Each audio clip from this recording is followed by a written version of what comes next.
नमस्कार। प्रथम मो चैनल को आपण मान स्वागत करुच्ची और रजर शुभकामना जनाऊँगी। आसते आज गोटे रज पे गोटे पोड़पिठा प्रस्तुत करी। देखो से मुझे चाउलटा नहीं देखो गिनारे गिने चाउल नहीं जोटा कि मुझे 6-7 घंटा पूर्व बतुरे देती।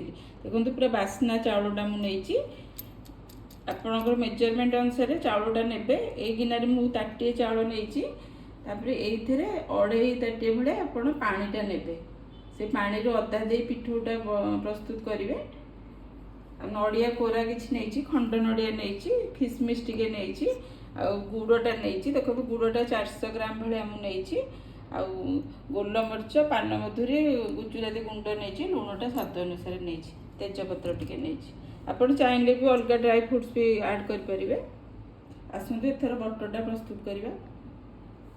देखो पिठूटा प्रस्तुत करेंगे से नड़िया कोरा टिके देवे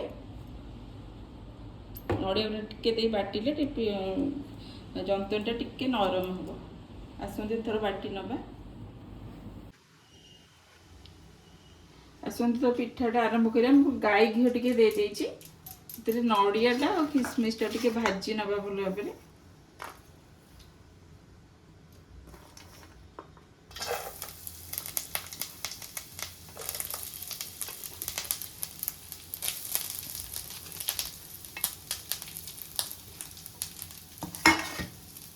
देखो नड़ियाटा भी सेमती दे पारे कि घीरे भाजी ने भल लगे। देखो नड़ियाटा टिके भाजी गला आम एथर पानीटा को देदेबा। देखो पानी मेजरमेंट मु चाउल नहीं 2 ताटिए मु पानी देछि। अधा ताटिए चाउल बाटिया पानीटा यूज कर पानीटा टे फुटी आसिले आम गुड़ हरिका पकेबा। पानीटा फुटी आसला आम तेजपत्रटा पकेबा। देहरे सब जो गोलमरीच गुंड गुजराती गुंड स्वाद अनुसार लुणटा देदेबा।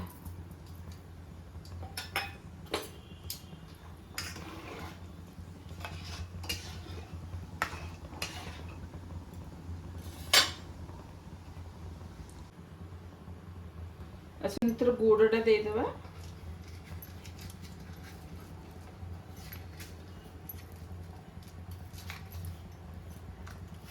आप गुड़ बदल चीनी भी दे पारे। गुड़ देले कलर आसो भल।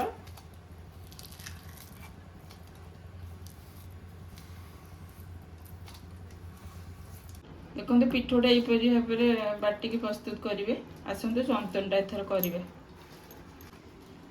देखो जंतनटा को धीरे धीरे पकेबे लगातार गोलेबे जमती बिंडाटा जंतनी न हो। देखो यहपरी भाव में जंतनटा को गोलेबे। देखो पत्रटा कदली पत्रटा मुझे घी मारिकी यहपरी भाव में देवे।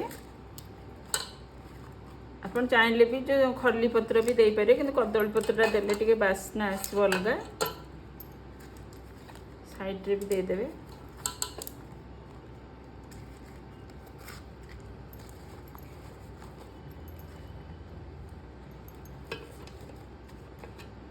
जंतनटा को लदेवे। देखो जंतनटा यपरी भाव में प्रस्तुत करेंगे।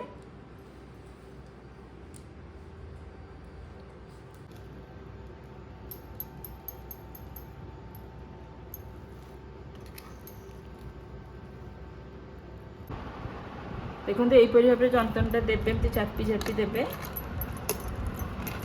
टिके गाई घी उपर देवे पिठाटा भल भाव में पड़ीज।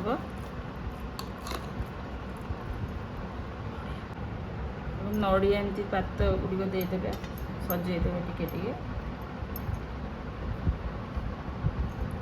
चाहिए भी ड्राई फ्रुट्स भी दे पारे।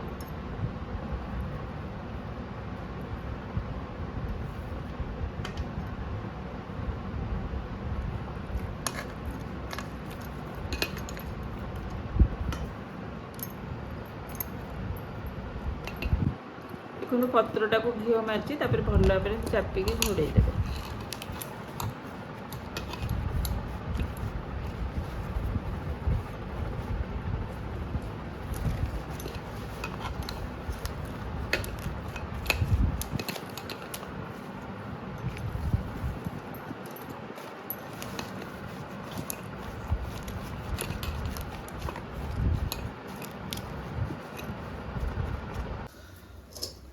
ଦେଖନ୍ତୁ ପିଠାଟା ଏଇପରି ଭାବରେ ବସେଇ ଦେବେ, ତାପରେ ଘଷିଟାକୁ ଆପଣ ଏଇପରି ଭାବରେ ଉପରେ ଦେଇଦେବେ ରଡ଼ କରିକି।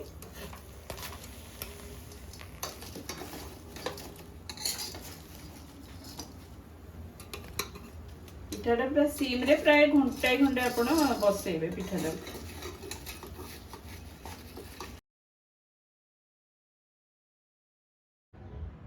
ଦେଖନ୍ତୁ ପିଠାଟା ପୁରାପୁରି ଭାବରେ ହେଇଯାଇଛି। ଆସନ୍ତୁ ଆକୁ ବାହାର କରିଦେବା।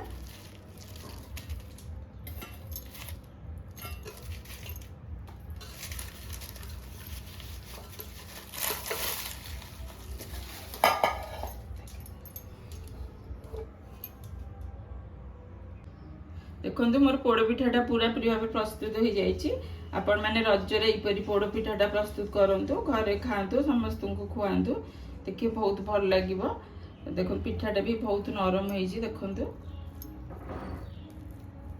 ଆପଣମାନେ ଏଇପରି ପ୍ରଣାଳୀରେ ପିଠାଟାକୁ ପ୍ରସ୍ତୁତ କରନ୍ତୁ। ମୋର ଭିଡ଼ିଓଟି ଆପଣମାନଙ୍କୁ କିପରି ଲାଗିଲା ମୋତେ ନିଶ୍ଚୟ ଲାଇକ୍, ସେୟାର ଓ ସବସ୍କ୍ରାଇବ୍ କରନ୍ତୁ, କମେଣ୍ଟସ୍ ମଧ୍ୟ ଦିଅନ୍ତୁ।